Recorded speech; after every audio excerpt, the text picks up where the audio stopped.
तो मेरी सेवा नहीं कर रहा। दो ही बार पिता रोता। आज सबकी आंखों में आंसू हैं जब मां पार्वती को विदाई दे रहे हैं। पार्वती जी की मां मैना आ रही है और अपनी बेटी से कह रही है, बेटी करहूं सदा संग कर पद पूजा, करहूं सदा संग कर पद पूजा। नारी धर्म पति देव न दूजा, नारी धर्म पति देव न दूजा, करहूं सदा संग कर पद पूजा। बेटी सदैव शंकर जी के चरण कमलों की पूजा करना यही नारी का परम धर्म है, क्योंकि और धर्म नहीं है कि नारी का। जब सीता माता की विदाई हो रही थी तो सीता की मां कह रही थी, बेटी सास ससुर की सेवा करना, देवर की भी सेवा करना और पति का रुख समझ करके उनकी सेवा करना, उनका चेहरा पढ़ करके उनकी सेवा करना पति। पर सती पार्वती की मां ऐसा कुछ नहीं कह रही, एक ही बात कह रही, करूं सदा शंकर पद पूजा और नारी धर्म पति देव न दूजा। क्योंकि शिव जी के घर पर कोई माता पिता है ही नहीं, पार्वती जी की कोई सास ससुर ही नहीं है, तो क्यों बोलेगी कि सास ससुर की सेवा करना। शिव जी का कोई दूसरा भाई नहीं है, क्यों बोलेगी कि देवर की सेवा करना। इसलिए एक ही बात कहती है, करूं सदा शंकर पद पूजा, हमेशा शंकर जी की पूजा करना। बोलो शंकर भगवान की जय। इस प्रकार से शंकर बाबा की विदाई हुई। बाबा आए और मरघटा पर पार्वती जी को लेकर के, पार्वती जी ने कहा कहां आ गए महादेव। महादेव बोले यही तो मेरा घर है, तुम मरघटा रहते हो। शिवजी बाबा बोले हाँ। बोले मैं नहीं रहूंगी यहां तुम्हारे साथ, मेरे लिए घर बनाओ। शिवजी बोले देखो देवी, ये दुनिया के जितने भी घर हैं ना, ईंट पत्थर के घर, ये एक दिन छोड़ने ही छोड़ने हैं। सबको एक दिन ये घर छोड़ करके मेरे घर में आना पड़ेगा मरघटे पर। तो ये हसरी घर है कि नहीं? ईंट पत्थर के मकानों को भले तुम कितने भी बड़े बड़े क्यों ना बना लो, वो एक दिन छोड़ने ही पड़ेंगे और हमेशा के लिए मेरे घर पर आना पड़ेगा। इसलिए ये हसरी घर है।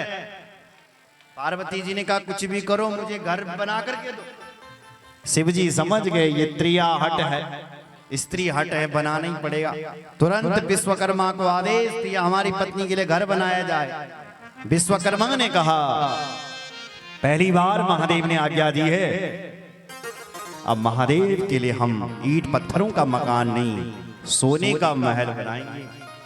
शिवजी के लिए स्वर्ण का महल बना दिया। जैसे ही स्वर्ण का महल तैयार हुआ, शंकर जी बोले पार्वती जी चलो सोने का महल बन गया तुम्हारे लिए। पार्वती जी ने कहा चलो। पर महादेव कहो। बोले पहले इस घर का गृह प्रवेश होना चाहिए। अब गृह प्रवेश? बोले हाँ ठीक है, फिर किसी पंडित जी को बुलाओ। बोले पंडित जी भी ऐसे वैसे नहीं चाहिए, इस समय जिनका नाम चल रहा है त्रिभुवन में ऐसा पंडित जी चाहिए। तो भैया नाम किसका चल रहा है? तो उस समय रावण का बहुत बड़ा नाम चल रहा था, बड़ा भयंकर विद्वान। तो रावण को बुलाया गया, रावण ने गृह प्रवेश करवाया। गृह प्रवेश करवाया और फिर दक्षिणा मांगी। कहा कि भैया दक्षिणा बोलो अपनी। तो रावण बोले महादेव जिस घर का गृह प्रवेश कराया है उसी घर को दक्षिणा में दान दे दो। तो शिवजी बाबा बोले जा दिया। तो जो घर अपनी पार्वती के लिए बनाया था स्वर्ण का, वही रावण को दे दिया और तब से वो रावण सोने की लंका वाला हो गया था। बोलो जय श्री राम। शिवजी बाबा बोले पार्वती हम पहले ही कह रहे थे कि ये सब नकली हैं। बोलो जय श्री राम। चलो कैलाश चलते हैं। शिव जी पार्वती जी को लेकर के अपने कैलाश के शिखर पर चल कर के आए महाराज। और यहां पर मां पार्वती को अपने बगल में बिठाते हैं भगवान शंकर। और पार्वती माता यहां से शिव जी से प्रश्न करती है कि हे भगवान शिव, मेरा एक प्रश्न है। प्रश्न ऐसा है, पहले जैसा प्रश्न तो नहीं है, पर मेरे मन में जिज्ञासा हो रही है। क्या जिज्ञासा है? बोले मैं ये पूछना चाहती हूं कि राम कितने हैं? पार्वती जी कह रही है, हे महाराज आप रोज राम राम रटते हो, तो मैं पूछना चाहती हूं राम किधर है? राम कथा पूछनी चाहिए है पार्वती जी। कथा जो सकल लोक हितकारी, सोई पूछन चाह सैल कुंवारी। सोई पूछन चाह सैल कुमारी। सोई पूछन चाह सैल कुमारी। कथा जो सकल लोक हितकारी, जो लोक हितकारी कथा है वो कथा पूछनी चाह किसने? मां पार्वती ने भगवान शंकर से। हे महादेव मैं आपसे राम कथा पूछती हूं, मुझे राम कथा सुनाई कि राम कितने हैं। तो भगवान शंकर ने कहा देवी जरा मैं भगवान का ध्यान कर लूं तब जाकर के तुझे बताता हूं कि राम कितने।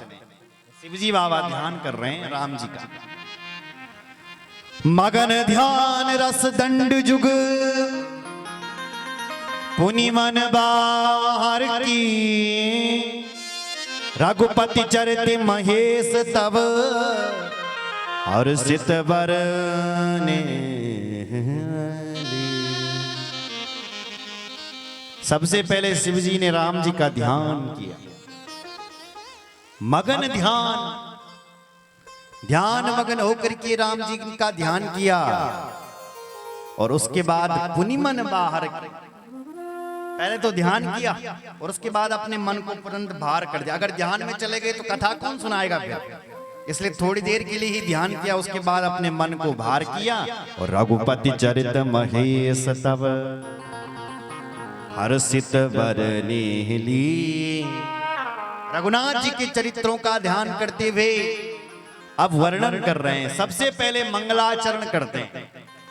देखो शिवजी बाबा जब राम कथा का शुभारंभ करते हैं तो मंगलाचरण में वो बोलना कैसा ध्यान करते हैं। मंगल भवन, देखो मंगलाचरण हो रहा है। मंगल भवन अमंगल हारी। मंगल भवन अमंगल हारी। प्रभु सुदर्शन हजर बिहारी। प्रभु सुदर्शन अजर बिहारी। प्रभु सुदर्शन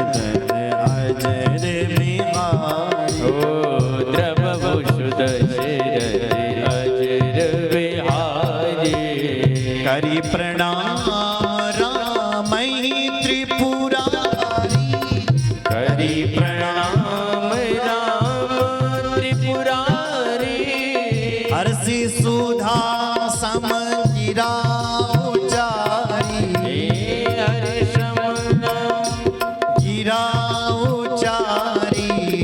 धन्य गिरिराज कुमारी।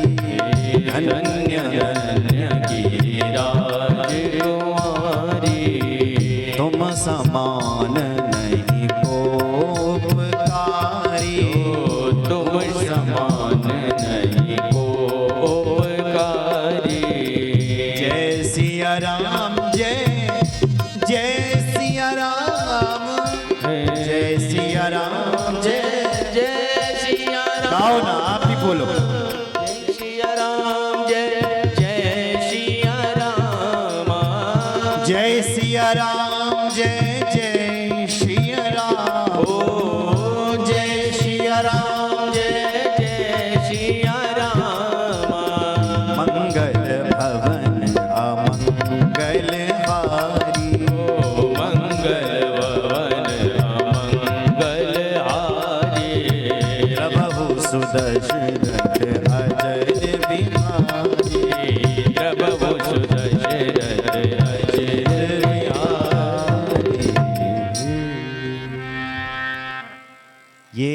तुलसी बाबा का मंगलाचरण है।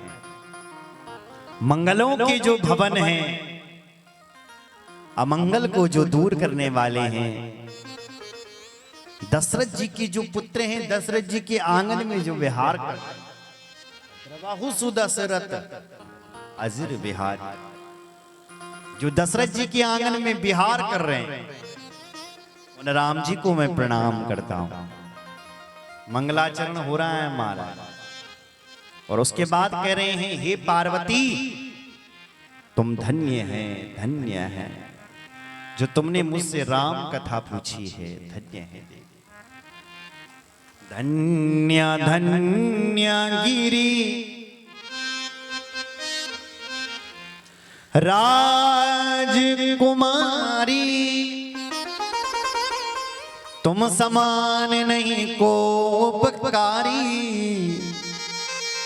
हे देवी तुम धन्य है, धन्य है जो तुम राम जी की कथा मुझसे पूछ रहे हो, तुम धन्य है। पूछे हूँ रघुपति कथा प्रसंगा, पूछे हूँ रघुपति कथा प्रसंगा।